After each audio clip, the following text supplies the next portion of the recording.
Ito po, sasabihin ko sa inyo, one of the biggest problem today is mental health because a lot of people, a lot of kids, hindi po sila masyadong magaling when it comes to dealing with adversity. Ano po ibig sabihin nun? Pag nagkakaroon ng dagok sa buhay, hindi kagad nila kinakaya dahil karamihan sa atin, when they were growing up, we cautioned them too much. Ang nangyari po, masyado tayong nagbibigay ng alalay, masyado tayong nagbibigay ng ayuda, very, very positive ang ating sinasabi sa kanila, no matter what's happening. There's nothing wrong with that.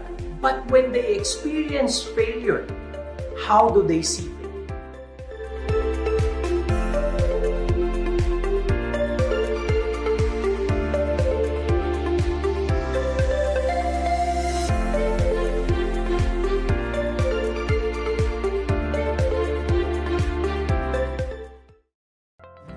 Hi again!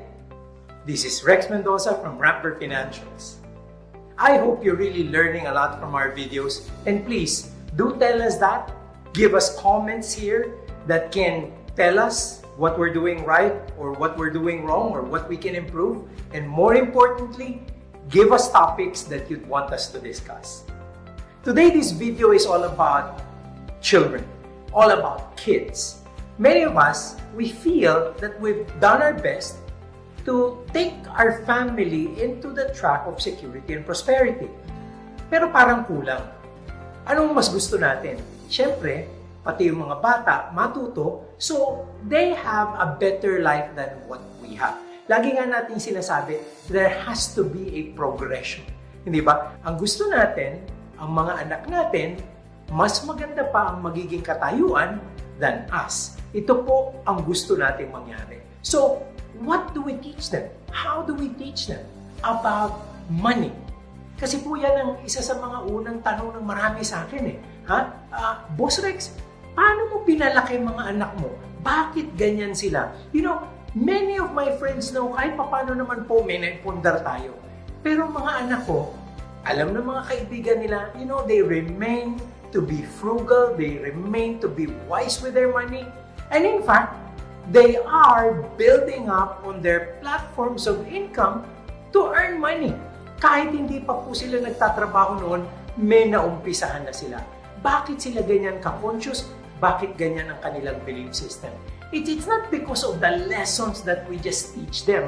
Kasi ang akala ng marami, para bang laging sineseminar ang mga bata. You know, most of them will probably be absorptive. Sa iba, gusto nilang isipin na, you know, ma-appreciate nila yon. Yung iba naman, parang kukontrahin yon. So, ang importante po dito, mga kaibigan, maisip natin, lessons ba agad or value formation muna? Yan. Ito po ang focus ng video ngayon. Kasi, ang uumpisahan ko, values muna. Siguro po itong lessons, napakarami nito, napakahaba nito, isasantabi muna natin yan. Bakit? The foundation of abundance and prosperity would be in the values of our children. Kung ano po ang nasa isip nila, kung anong kanilang belief system, yan po ang magdadala. Anything that you put on top of the values, anything you put on top of the foundation, yung tinatawag nating lessons, didikit lang po yan, it will only stick if it's congruent with their values and belief systems. So very, very important. Our children will be abundant and will be secure, independent, and maybe well off in the future because of the foundations you're going to be building for them while they're young. So it's very important for us that we stick to that. Now, basically po, unahin muna natin certain caveats, certain givens again. Okay, number 1, money is behavioral, not technical. So since behavioral siya, values muna tayo. Yung technical mamaya na yun eh. Pag lumalaki na sila, mas nagkakaintindihan na tayo in, computations, in certain things to do. Diyan po natin gagawin yan. May tamang panahon para dyan. Pero sa umpisa, behavioral muna tayo, ayusin muna natin ang values. Pangalawa, and since we're talking about values, ang labanan po dito is what we say versus what we do. Very important po ito na prinsipyo. Okay? Values are not taught. Values are caught. Ang akala po ng marami na ituturo ang values. Hindi po. Yan, pag sinubukan mong turuan at ibang nakita niyan sa'yo, iba ang napapansin niyang ginagawa mo. Anong susundin niya? Yung ginagawa mo, hindi yung sinasabi mo.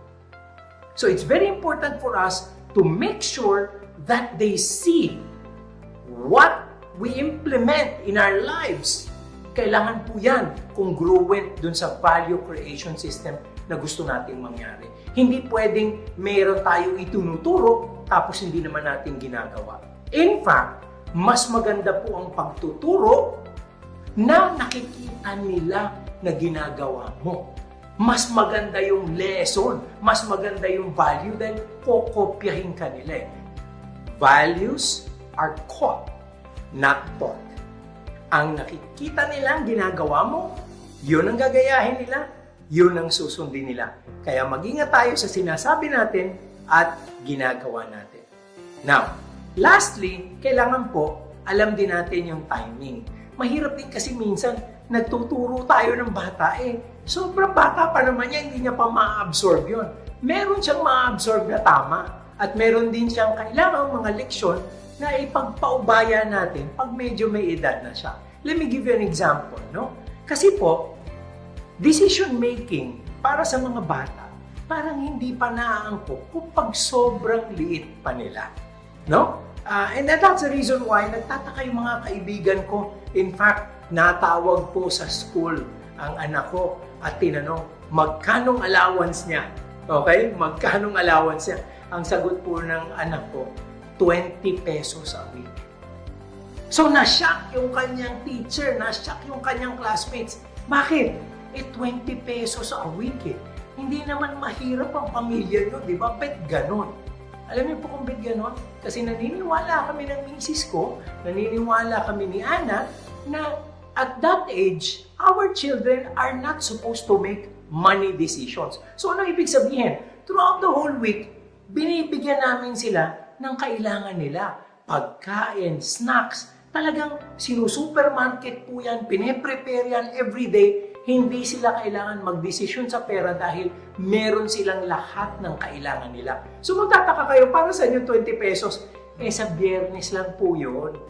By Friday, pagkatapos ng linggo, it's a prize and a reward for my son and daughter na sila po makakabili ng french fries, makakabili ng ice cream. Diba? In fact, yung aming bunso, kaya sinasabi ko, yung youngest daughter namin, hindi nga ganun yung reward kasi pati yung reward, hawak pa ni Ana ang pera, pinapipili lang siya. Bakit? Siya yung bunso, siya yung pinakabata. So, hindi namin sila pinagdesisyon sa pera na sobrang liit pa nila. Now, when they got to a place where pwede na, they got to an age na pwede na, yan, iba po. Nagkakaroon naman ng responsibilidad, so ang allowance hindi daily. Binigyan namin ng allowance na lingguhan. Why? Because they have to budget for the week. Nakakadiskarte sila sa kanilang desisyon. Pwede bang gastusin nila o tipirin muna nila? Or pwede bang may maitapi sila doon sa allowance na yun? So kahit paano po, decision making, na-empower sila para magkaroon ng differentiation. Na may araw na kailangan tipirin nila if they want something better for another day. So kailangan ang diskarte nasa kanila. Pero yung allowance na yun, hindi yun magbabago.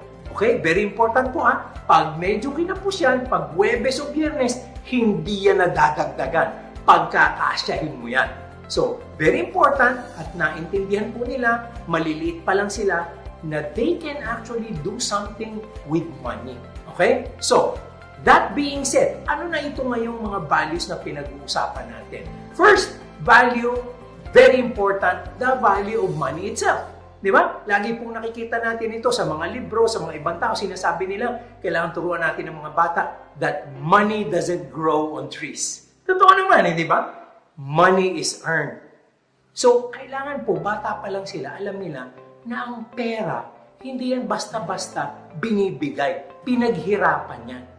So, when they were little, we wanted them to understand that mommy and daddy work for money. Hindi yan basta-basta pwedeng lustayin lang. Okay? Very important, money is worked for. Kaya bata pa sila, binibigyan namin sila ng chores kung gusto nilang magkapera. China-challenge namin sila to do certain things, and if they do certain things for us, we will actually give them money. So they also started very young working for their money. Very important po yun. Okay? And the function that follows that is also important. That money, if you don't spend it, earns more money. Ayan! Napakaganda pong paniniwala nito. Napakaganda pong prinsipyo nito. The principle of delayed gratification. Pag hindi mo siya ginasta, pwede siyang lumago. Ano ibig sabihin? Pag tinipid mo yung sarili mo ngayon, mas meron kang maa-anticipate na mas malaking bagay sa darating na panahon. So pag naitabi mo yung pera, kikita siya, mas marami kang pera later. So kung may mabibili kang isang bagay ngayon, baka 2 bagay ang mabili mo kung maghihintay ka ng konti. So nagkakaroon ng tinatawag na delayed gratification. Kaya po, alam nyo, natatandaan ko, isa pa kong sample, natatandaan ko, pinatawag ang aking anak. Pinatawag ng teacher dahil yung kanya pong assignment, okay, computer class, meron siyang file na saan mo ginagastos ang baon mo. So, meron pong transportation, meron pong food, meron pong entertainment and movies, di ba? Ang dami po ng mga kaklase niya, ganon. Alam niyo ba, ang sinubmit ng daughter ko, isang pie, isa lang ang kulay, nakalagay doon, food lang. Di ba? Parang nakakatuwa. Paano nangyari yun?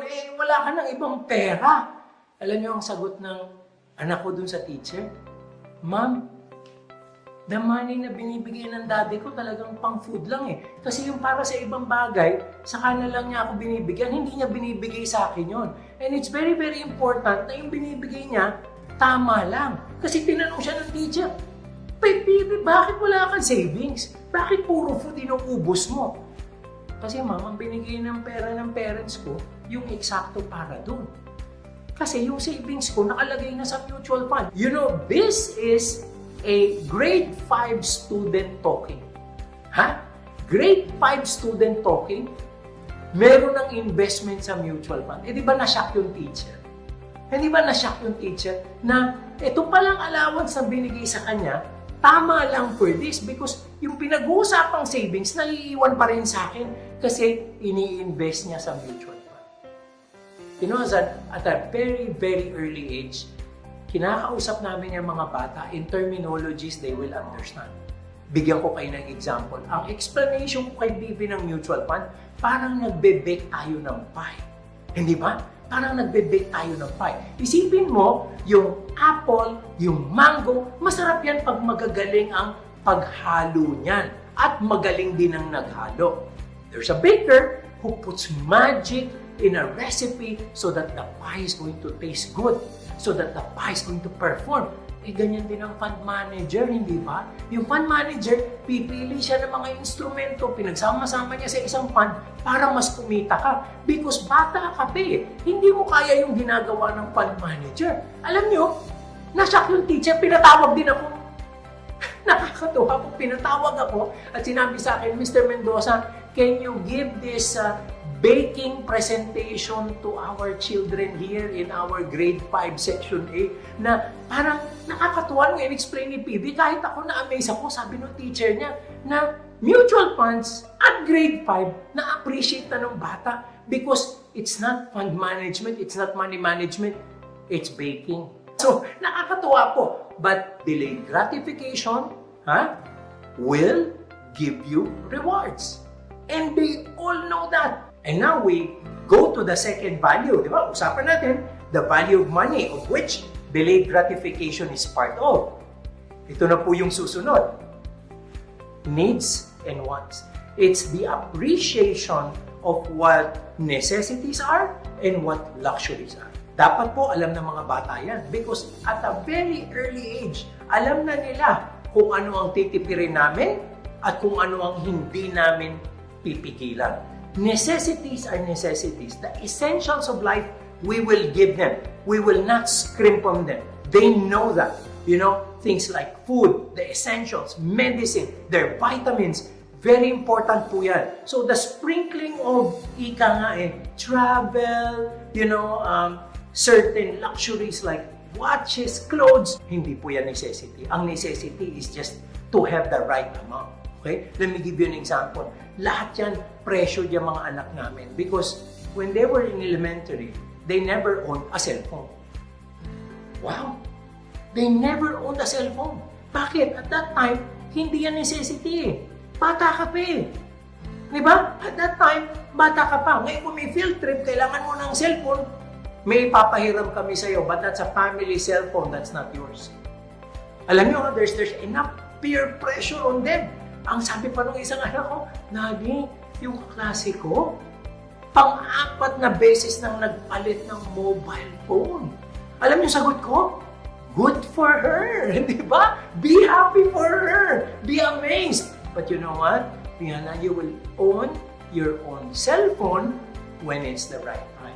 And for all of them, very, very firm, high school. First, high school, meron kang cellphone. Okay? So, alam ng mga bata ano ang necessity, ano ang luxury. Ang luxury, pwedeng ipagpaliban niya. Pero ang necessity, hindi. Ang priority is to live a lifestyle lower than your income. So nakikita nila yun. Alam nyo, may konting discussion doon kasi yung dalawa naming mas nakakatandang anak, sinasabi na, buti pa si Rihanna at that age, nakakapag-restaurant na nang walang okasyon. Kasi nung sila, bata, lagi kaming nasa fast food lang. Nakakapag-restaurant lang kami pag may okasyon, may birthday. Kasi hindi kami pupunta ng basta-basta. Ngayon, syempre, malalaki na sila, nakakaluwag na tayo, pwede na. Pero at that time, they know. Alam nyo itong very, very important discussion ng needs and wants. The fact that people, your kids, should know what they're gonna be happy with. Are they going to be happy with the purchase? Pag sila ay nakakabili ng kung ano-anong bagay na gusto nila, doon ba sila happy? O mas happy sila pag nakabargain sila? Alam nyo, nakakatuwa yan ha? Bibigyan nyo sila kunyari ng pera, may budget, babiyahe kami. Alam nyo, pagdating ng gabi, ang payabangan iba.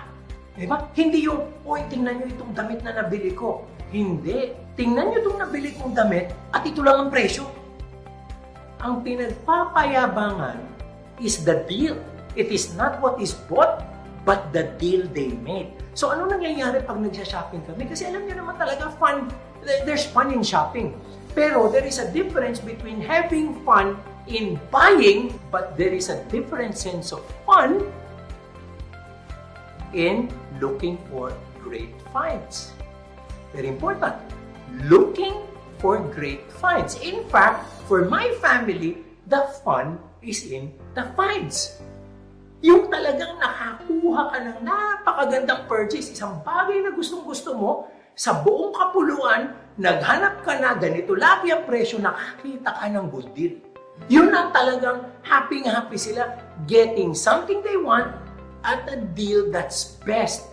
Kaya minsan lang po, masasabi ko naman sa inyo, may downside din yan. Kasi natapos na yung araw, wala pa silang bit-bit. Tapos sa bandang dulo, extended shopping hours kasi babalikan nila yung nakita nilang pinakamaganda at pinaka-okay ang presyo. Babalikan nila dahil susuyurin muna nila ang isang shopping center bago sila mag-make ng purchase decision. Nakakatuwa din po yun, yung understanding ng needs and wants. Kasi pag alam natin at nadi-decipher natin which are real necessities and which are real luxuries, then we can control lifestyle. Then we can keep lifestyle lower than our income. And when that happens, we are in control and we always have something of an excess to be able to invest. Okay, very important po yan. Now, third most important value, we're going to be talking about 4 actually, and that is gratitude. Gratitude or the feeling of thankfulness. Very important po sa mga bata yan. Sa paglaki nila, akala ng marami hindi ito konektado sa pera. No. Very, very connected to prosperity and abundance. That feeling of being blessed all the time. That feeling of getting blessed all the time. The attitude of gratitude, the thankfulness of a kid as they grow up will always be part of their heart. And when that happens, each and every challenge will always be met with optimism. Ang isang mapagpasalamat na bata, mas maraming bagay na pagpapasalamatan. Tandaan po natin yan. So, any challenge happens, any hardship happens, ang isang batang grateful, nakikita niya yung silver tint behind it. Ito po napakaganda, no? Medyo malalaki na sila ngayon, but that attitude of gratitude is ingrained with them. Kasi nangyari itong pandemic. So makikita nyo, may mga ibang bata na hindi makalabas, they're uneasy, there's too much anxiety, parang nakulong sila, parang psychologically, they're throwing themselves into a fit.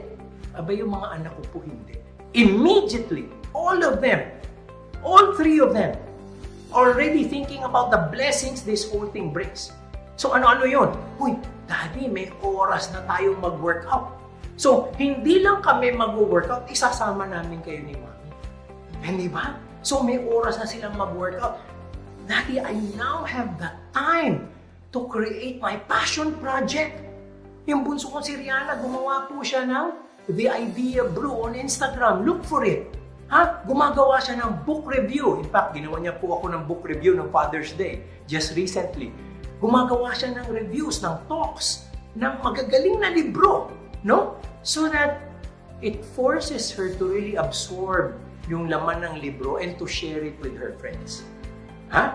Di ba? Makikita nyo naman, yung aking isang anak naman na si Andrew, meron siyang sariling YouTube channel. So sabi niya, since I don't have travel time within the day, I now have extra time to, cook up my videos and have my concepts ready. Tapos, on top of that, tuloy yung mga negosyo niya sa internet. Alam niyo po kasi, nagba-buy and sell yun sa internet. So, in effect, kumikita siya during this pandemic. So, ano nangyari? Blessing ang pandemic. While other people are looking at the bad side of it, immediately they can look at the bright side and they can execute so that they can improve their lives. Okay? My eldest si PD nag-launch naman po ng sariling website, Vibrant Investor. Kasi nagkaroon siya ng panahon dati na busy-busy siya, everything's on the fly. She never really had the chance to sit down and create something. Ngayon po, para na siyang merong mini Ramper Financials. Ayaw niya kasing sumama sa akin.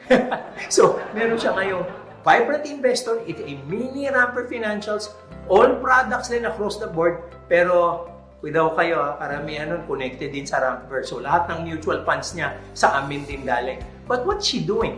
She's creating her own web. She's creating her own network. Para sabi niya, Dad, kasi yung mga kliyente ko, yung mga kaibigan ko, mga bata kami, kailangan the way I will have to communicate with them is going to be totally different from the way you communicate with them. So ano nangyayari? All of them are seeing the blessings.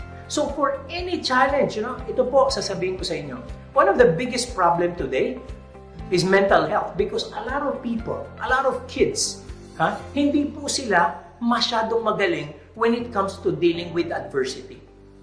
Ano po ibig sabihin nun? Pag nagkakaroon ng dagok sa buhay, hindi kagad nila kinakaya dahil karamihan sa atin, when they were growing up, we cautioned them too much. Ang nangyari po, masyado tayong nagbibigay ng alalay, masyado tayong nagbibigay ng ayuda, very, very positive ang ating sinasabi sa kanila, no matter what's happening. There's nothing wrong with that. But when they experience failure, how do they see failure? Yun po ang very important, no? When you are in an attitude of gratitude, when you have attitude of gratitude, you see failure as a step to success. Iba po ang tingin nyo sa failure. Ang failure, kasama sa lessons yan. Kasi grateful ka eh. You're going to be grateful not only for your triumphs and victories, you're also going to be grateful for your failures. In which case, resilient sila. Ang mga anak ko po, kanya-kanyang failures din yan. kanya-kanyang failures din yan. At ang importante sa kanila, matutunan nila yung lesson behind the failure. And I like them to do that so that when they grow up, when they really start in the real world, what will they do? They will be more resilient. They will be more solid inside. Okay? Last value po, and I think not the least, of course, is generosity. Generosity. If we are generous, the flow of abundance continues. We have to teach our children to give. To the less fortunate, to people special in their life, and they will have to know that there is such a thing as a money flow. Pag ang flow po maganda at tuloy-tuloy, doon papasok ang totoong feeling ng security, prosperity, and abundance. Pag pinipigil mo ang flow, mas maganit po ang pagkita, mas maganit ang negosyo, mas maganit ang flow ng pera. So what is important for children to know? That they should help, that they should give to others. Ang lagi pong lesson ito, very important, we can never outgive God. We can never outgive God. So if we give more to others, there would be blessings that will pass through us more so that we will have more reason to give others. Yan po, hindi ko sasabihin saan manggagaling, hindi ko yan sasabihin kung sino magbibigay, basta may darating po. Siguradong-sigurado po yan, may darating. And that is the rule of the universe that we will have to have so much faith on. That when we help, that when we are generous, that when we give, everything will go back. Not in percentages, but in multiples. Kaya po yung mga anak namin, very proud ako because I'll tell you, they're really better versions of me, of my wife. They're really better versions kasi ako naman po. Honestly, I wasn't so much of a giver in my young age. You know, nung bata-bata ako, syempre, alam nyo naman, pag meron tayong kunting success dyan, meron tayong pera, it's really for me. Lately na lang po tayo naka-realize ng turo na ganito. Again, also with the influence of friends, with the influence of the right parties, hindi ba? Pero ngayon, ang advantage is, I can now influence my children in the same way and at a very young age. So makikita ko, ang ganda ng pakiramdam ko when they, give something to their yayas, when they give and hand out something to drivers. Yan, si PB po, pag nakaka-close siya ng real estate deal, binibigyan niya yung driver, buti pa yung driver na bigyan, ako hindi. No, seriously. When they share their blessings with others, guess what happens? They get blessed some more. Tuloy-tuloy po ang flow. Kaya sila, talagang sinasabihan namin, generosity pays. Generosity pays. And a person who's generous will always be at the forefront of blessings. Okay? So let's go back to the 4 values we've talked about. That there is such a thing as value of money. That it has to be earned and worked for. It doesn't grow on trees. Importante din po, an understanding of our needs and wants. What are wants that we can get away from and what are needs that we want to be focused at a certain point in our lives. Gratefulness, to be thankful so that we have more to be thankful for. And lastly, generosity. To be able to give so that we don't stop the flow of blessings through us. Alam niyo, pag itong 4 na ito, maisaksak natin sa puso at isipan ng ating mga anak, they will go forward in their lives much, much better than the way we had. For the moment, we are looking at the foundations. We are looking at the values that we have to teach our kids so that they become prosperous and abundant for their future. Again, this is Rex Mendoza from Ramper Financials, thanking all of you for the time, for the support. Please subscribe and hit that like button because it helps us and it supports the channel. Thank you so much, and I will be seeing you again soon. Blessings always.